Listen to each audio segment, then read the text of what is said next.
Yung araw ng mga patay, naimbento ng Katoliko yun. Pag araw ng mga patay, maraming mga may patay na nagpapamisa. At bawat misa may bayad sa pare. Ang tema ng mga pagpapamisa para maalis daw sa purgatorio yung mga kaluluwa ng patay. Imbento yan sa Biblia. Wala naman kasi sa Biblia yung salitang purgatorio. Kahit basahin natin ang buong Bibliang Katoliko, wala pong nakalagay na purgatorio. Nung araw po, para matiyak mo na ang isang salita wala sa Biblia, magbabasa ka muna ng buong Biblia, gaya ng ginawa ni Rizal. Kaya niya nasabing walang purgatorio, hindi totoo yun, kasi binasa niya mula Henesis hanggang Apokalipsis. Ngayon, hindi na masyadong mahirap, papahanap mo lang sa computer, mabilis na, wala pang isang minuto, makikita na kung meron ba nun o wala. Basahin natin si Slus yung No Limit Tangere ni Dr. Jose Rizal. Opo, ito po yan sa No Limit Tangere, page 72. Ang sabi po dito,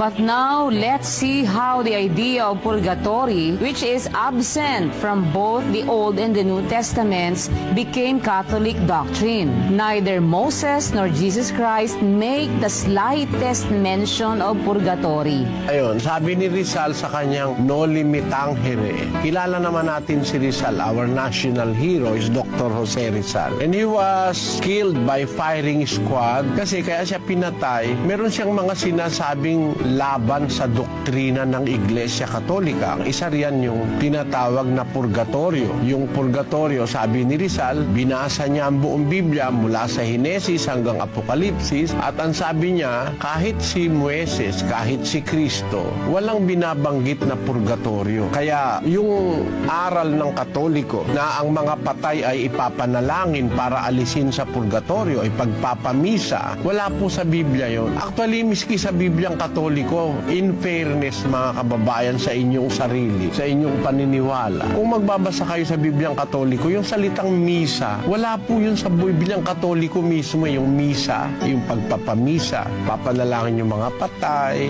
magsisindi ng insenso, papausukan yung altar. Yan po ay hindi tinuturo ng Biblia na merong ganyang seremonyang misa. Actually, mga kababayan, wag sana lang kayong magagalit, magbukas kayo ng isip. Kung gusto nating ang matutunan natin yung katotohanan, dapat yung matututunan natin salita ng Diyos. Wala akong salita ang Diyos na misa Kaya nga ang sabi ng mga apostol sa 4 ng unang Korinto, pakibasa kapatid na Daniel. Ang mga bagay ng ito, mga kapatid, ay inianyo ko sa halimbawa sa aking sarili at kay Apolos dahil sa inyo, upang sa amin ay mga tuto kayo na huwag magsihigit sa mga bagay na nangasusulat, upang ang sino man sa inyo ay huwag magpalalo ang isa laban sa iba. Dapat ang matutunan natin, huwag hihigit dun sa bagay na nakasulat. Kung mayroong purgatorio, dapat sinulat ng mga apostol. Kung may misa, dapat sinulat ng mga apostol. Wala namang sinulat ng mga apostol purgatorio, wala namang misa, wala namang Eucharistia. Wala naman nun mga imbento lang ng Katoliko yun, mga kababayan. Kaso yun ang ating nagustuhang sundan. Kaya sana huwag kayong magagalit. Wala ko sa Biblia yan Kaya yung araw ng patay, mabili ang kandila, mabili ang misa, mabili ang kung ano-anong mga religious mga bagay Pinagkakakitaan nila yan. Kaya may araw ng patay. Pero sa Biblia, wala namang araw ng patay. Sa buong panahon ng Israel, sa buong panahon ng mga Kristiyano, wala kang mababasang nagdiwang sila ng araw ng patay. Wala nun.